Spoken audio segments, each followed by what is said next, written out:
Bonjour, regardons ensemble un reportage de TVA sur l'assermentation des députés du Parti libéral à l'Assemblée nationale.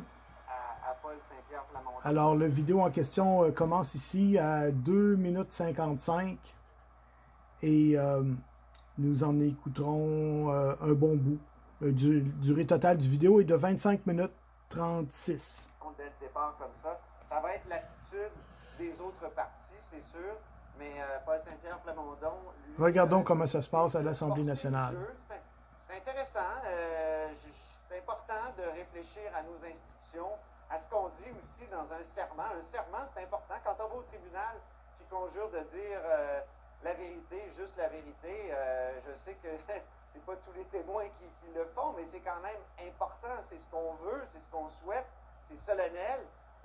Et là, est-ce qu'il y a, moi je dirais qu'il y a plusieurs parlementaires qui se parjurent en disant qu'ils jurent absolument fidélité à un roi étranger. Et donc, c'est intéressant de mettre ça en jeu. À la limite, Antoine, on pourrait dire que 99% se parjure. C'est grave, est-ce que c'est se parjurer? C'est une procédure, c'est indiqué dans la Constitution. Et je l'ai fait 5 fois. Sincèrement, jamais une minute dans mes 5 mandats, j'ai pensé à la reine ou à lui être fidèle. Tu comprends? Exactement. Mais bon, semble-t-il que c'est un symbole.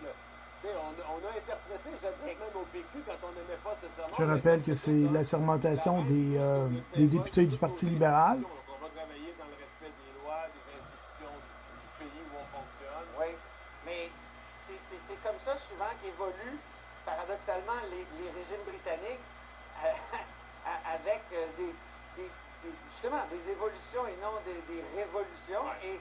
Et quand on pense à l'Assemblée nationale... Les images qui nous parviennent de TVA, en direct, au Salon Rouge.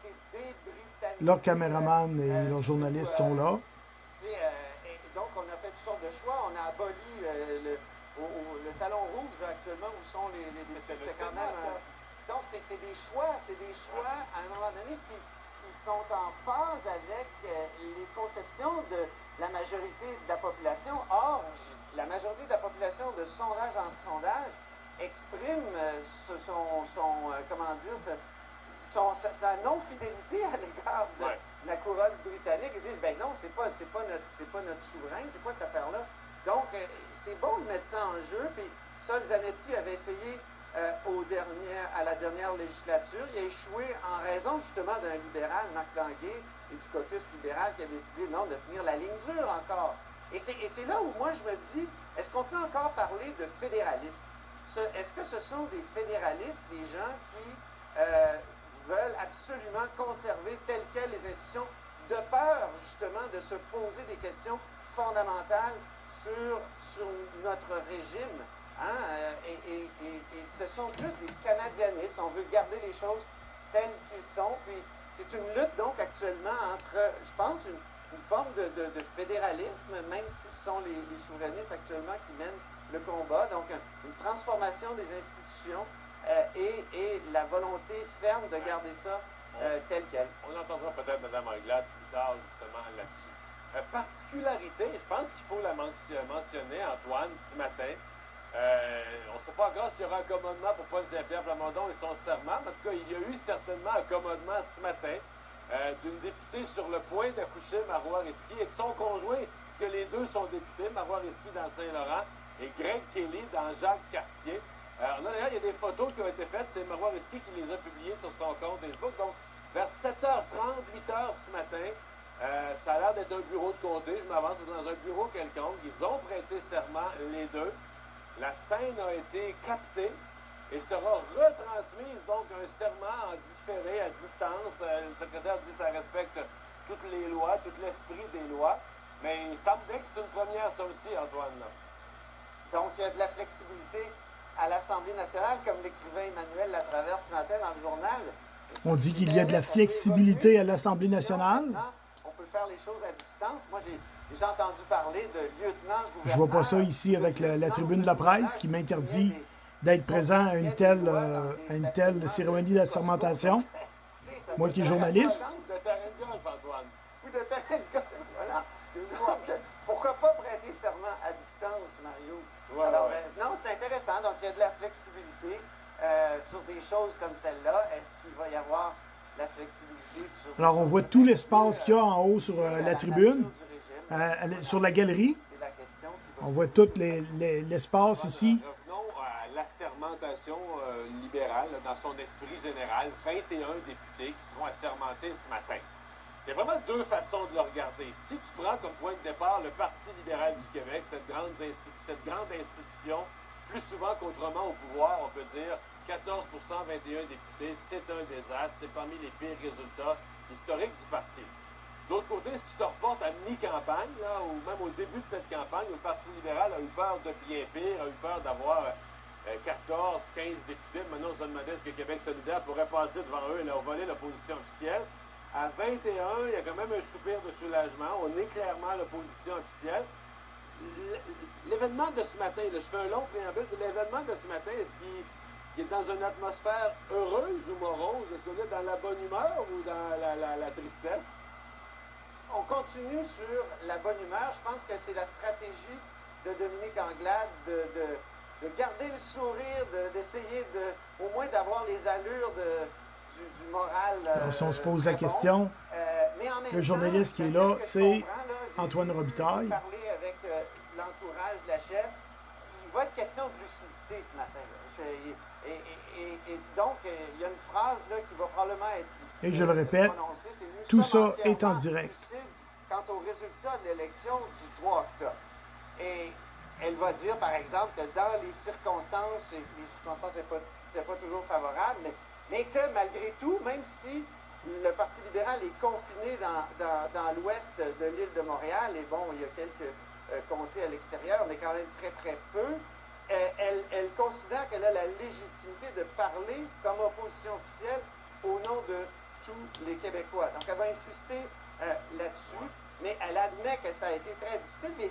Et moi, en tout cas, si je peux aller au point de presse après, je lui poserai la question, cette lucidité-là, quelle suite lui donner? Alors, M. Robitaille dit qu'il va aller au point de presse après pour poser des questions à Mme Anglade. Ça va mal, ce qui est normal. Les circonstances n'ont pas été favorables. Mais qu'est-ce qu'on fait à partir de maintenant? C'est ce qu'un journaliste fait. C'est ce que moi également je voudrais faire. Assez radical, par exemple, sur la protection de la langue française, sur l'immigration, un peu en porte-à-faux par rapport aux autres partis. Il parle ici de poser des questions sur la protection de la langue française. Moi aussi, je voudrais poser une question de ce genre-là à Mme Anglade. On disait la phrase classique, on va parler d'une tournée des régions, retourner connecter avec notre base francophone, avec nos militants dans les régions. Puis la réponse qu'on se donnait en discutant, en placotant, en disant, mais là, excuse-moi, là, à Saint-Côte-Nord, c'est des 2-3 dans le Bas-Saint-Laurent, c'est des 3-4 au Saguenay-Lac-Saint-Jean, c'est des 4-5 dans l'Anaudière, c'est des 2-3 Il n'y en a plus de base, il n'y en a plus de militants. Tu ne retournes pas dans les régions voir ton monde, là. Il n'y en a plus de monde, là. T'as quasiment pas plus de votes que les votes annulés, là. Donc, il y a vraiment, c'est quasiment une reconstruction. Dans le Québec francophone pour le Parti libéral, c'est quasiment une reconstruction, comme Éric Duhem a fait, c'est quasiment un nouveau parti, là. D'après ce que j'ai compris, ça, c'est dû au message, hein, qui, bon, ça passe pas, c'est très difficile pour le Parti libéral, mais c'est dû aussi au mode de financement, le nouveau mode de financement. Et c'est intéressant, dans son discours, elle va souligner, elle va dire quel serait l'exercice démocratique sans l'apport des gens passionnés que sont les bénévoles. Or, on se souvient, les libéraux... Antoine Robitaille, chroniqueur, Journal de Montréal et de Québec. Très souvent payés parce que c'est un parti... C'est vrai qu'il y avait des bénévoles. Oui. J'ai déjà vu ça, des bénévoles payés pour poser des bénévoles payés. C'est paradoxal, oui. Mais c'était comme ça au Parti libéral. On le sait, on s'en souvient, le Parti libéral ramassait énormément plus d'argent que les autres partis. Le changement de financement a fait en sorte que les bénévoles au Parti libéral, c'était des vrais bénévoles. Puis quand les bénévoles sont pas payés, sont moins disponibles. C'est ça. Ils sont moins nombreux. C'est ça qu'on m'a expliqué. Donc, et comment reconstruire un parti qui a ces habitudes-là? Il va falloir un discours fort, un discours mobilisateur. Tu as évoqué Éric Duhem, qui... Alors, quelques personnes ici, des invités qui arrivent à la dernière minute. Est allé chercher presque au libéral, là. Bon, il n'y a pas d'élu. C'est une catastrophe pour lui. Mais quand même, il y avait une espèce de il y avait un mouvement. Il y avait du monde. Antoine, du côté positif pour le Parti libéral quand même, parce qu'il y a eu plusieurs prises de retraite, des gens qui ont quitté la vie politique, certains qui étaient de toute façon à l'âge de la retraite, sincèrement. Beaucoup de nouveaux visages. Donc ce matin, pour Mme Anglade, beaucoup de nouveaux visages, des gens de talent, il n'y a aucun doute là-dessus. Oui. Beaucoup de femmes dans ces nouveaux visages, un caucus à claire majorité de femmes. Donc c'est quand même... La sermentation va être intéressante à suivre pour ça. Là, on va voir apparaître des personnalités, des personnes peu connues du public aujourd'hui, mais qui vont se faire découvrir dans les 4 prochaines années dans leur travail à l'Assemblée nationale. Alors, M. Dumont, un bon point ici, il parle des nouveaux venus qui vont être découverts par la population. Tout d'un coup, font un discours, souvent donnent des points de presse, et on sait, ces gens-là, c'est des gens engagés dans leur milieu. Moi aussi, je voudrais faire découvrir ces nouveaux venus-là à mes abonnés. La chef Volney va insister là-dessus dans son discours sur le fait que c'est une équipe complètement renouvelée. Près de la moitié du caucus en est à un premier mandat. Quand on pense que Philomena Roti, qui est la whip, qui est toujours la whip du caucus, elle l'était déjà, mais c'est la plus ancienne, c'est la doyenne au Parti libéral maintenant. Elle a été élue. Alors moi, c'est ce que je voudrais. Je voudrais être sur place pour aller poser, prendre mes prises de vue et poser mes questions aux élus lors du point de presse. Je veux être capable d'informer mes abonnés à ma façon. Et ici, on se voit qu'il y a des gens, les députés qui se préparent à l'arrière. Ils se préparent au début de la cérémonie. Brigitte Garceau dans Robert Baldwin, Madoua Nika Cadet dans Bourassa Sauvé. Des curriculums vitae quand même impressionnants. L'Assemblée nationale qui est un lieu public. Donc, quand même quelques personnes, à mon avis, là, qui vont faire leur... Et là, ici, on a pu voir quelques instants tous les journalistes qui sont en train de... Ah, tous les journalistes ici, vous voyez, On va aller écouter l'atmosphère à l'arrivée des nouveaux élus. qui sont en train de prendre leurs propres images.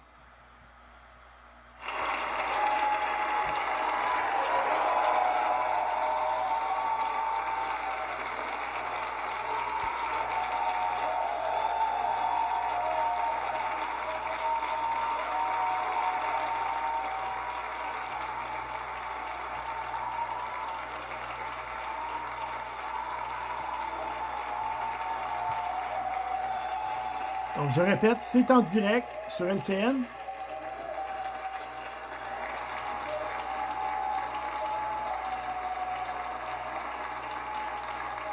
Et moi aussi, j'ai la possibilité de faire du direct. Ah, voilà, les 21 C'est très simple. qui forment le caucus du Parti libéral du Québec. De leur entrée à l'Assemblée nationale s'installe. Et donc là, l'un après l'autre, tour à tour, vont prêter serment, signer le grand livre, le grand registre de l'Assemblée. Je crois voir que Mme Anglade, la chef, n'est pas entrée. Non, il reste une chaise libre, on la voit bien. Alors qu'on va faire une entrée distincte pour Mme Anglade.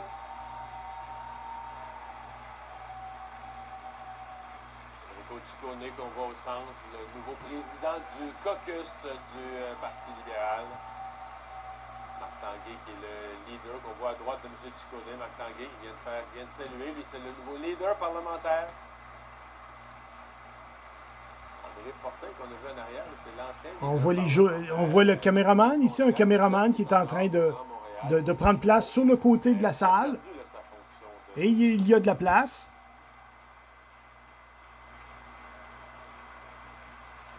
Ça circule. Voilà, on est sans doute en attente. Antoine, je suis en train de parler de certains piliers. Donc, M. Tanguay, M. Ciccone, qui deviennent un peu des piliers. Tu as parlé de la doyenne, Mme Roti, qui va être la whip. Garder tout le monde de bonne humeur. Oui, c'est ça. Ou discuter aussi, parce que la whip, ça fouette. La Anglade qui entre avec le secrétaire général de l'Assemblée, donc celui qui va présider la cérémonie.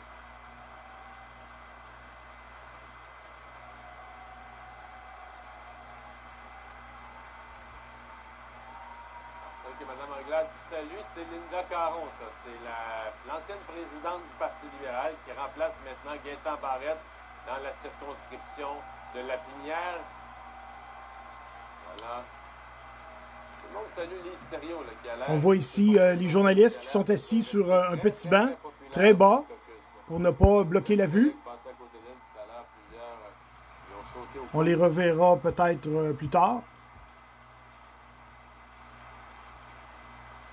Ah voilà, donc Antoine, on voit Mme Anglade est accueillie. On revoit Donc, tous les journalistes qui sont ici. L'avenir de Dominique Anglade reste dans le décor. Là. Il y a... Photographes, Je faisais l'historique, j'ai fait l'exercice en préparant caméraman. la soirée électorale. On les voit ici. Depuis 2008, là, depuis que moi j'ai quitté le soir même, On voit des caméramans la ici, moitié des chefs qui ne sur le gagnent côté pas de la l'élection, salle. qui n'obtiennent pas le résultat voulu, ne sont plus là la fois d'après. Ottawa, Québec additionné. Donc, un chef sur deux, même un peu plus qu'un sur deux, ne sont plus là l'élection suivante. Tu donnais l'exception de Jean Charest qui a perdu en 98 pour ce qui est du nombre de sièges, mais il avait gagné le vote populaire. Donc lui, il a eu une autre chance, puis ça a été... Le Parti libéral, c'est le seul... Avant ça, il faut que tu remontes à Georges-Émile Lapalme au début des années 1950. Au Parti libéral. Ce que je disais, c'est pour l'ensemble des partis. Mais tu as raison de le souligner, au Parti libéral, sont encore plus impitoyables avec un chef qui ne gagne pas. À part Jean Charest en 98 qui est revenu en 2003, il n'y en a jamais un qui est revenu. Quand tu perds, tu n'es plus là. Exactement. Puis le grenouillage a commencé. Il y a plusieurs déclarations sous couvert de l'anonymat. Et même des anciennes libérales importantes là, qui sont devenues commentatrices. Je pense à Nathalie Normando,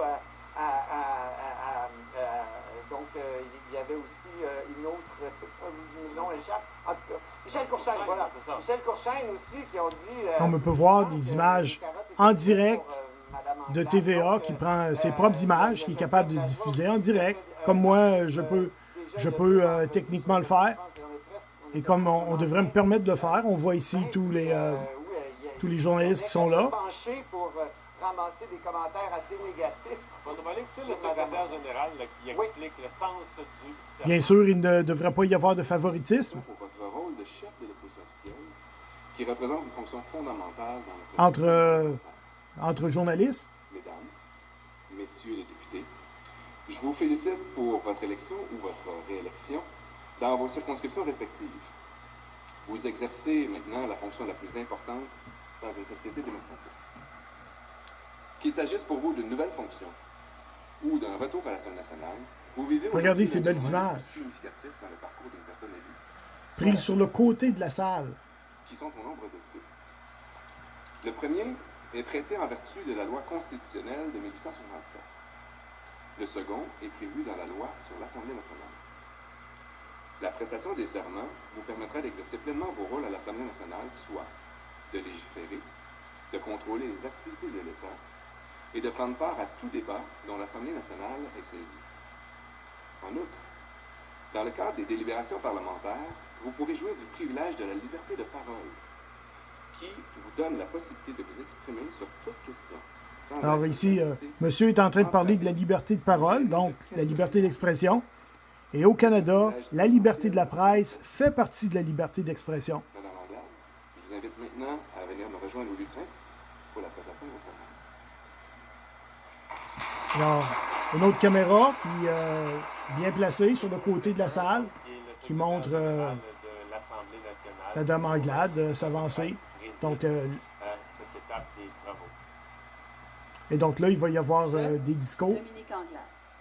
Et donc, on peut arrêter l'enregistrement ici. Ça donne une bonne idée de la disposition des gens à l'intérieur du Salon Rouge pour la sermentation. Je vous remercie tout le monde. Alors, je rajoute ici un petit bout d'enregistrement dans le live. Donc, je suis revenu un petit peu en arrière pour vous faire entendre une partie très intéressante de la sermentation de Mme Anglade, chef du Parti libéral et leader de l'opposition. On l'écoute. Je, Dominique Anglade, déclare sous serment que je serai loyal envers le peuple du Québec et que j'exercerai mes fonctions de député avec honnêteté et justice dans le respect de la Constitution du Québec. Alors, elle a bien dit que tout ça se fait dans le respect de la Constitution du Québec.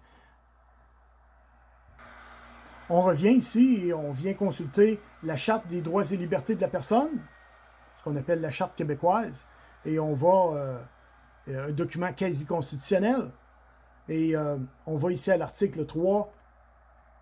Toute personne est titulaire des libertés fondamentales, telles la liberté de conscience, la liberté de religion, la liberté d'opinion, la liberté d'expression. Et donc, la liberté d'expression inclut évidemment la liberté de la presse. Alors, si l'assermentation et tout le protocole se fait en respectant la Constitution du Québec, mes droits journalistiques doivent également être respectés. C'est tout aussi important. Je vous remercie.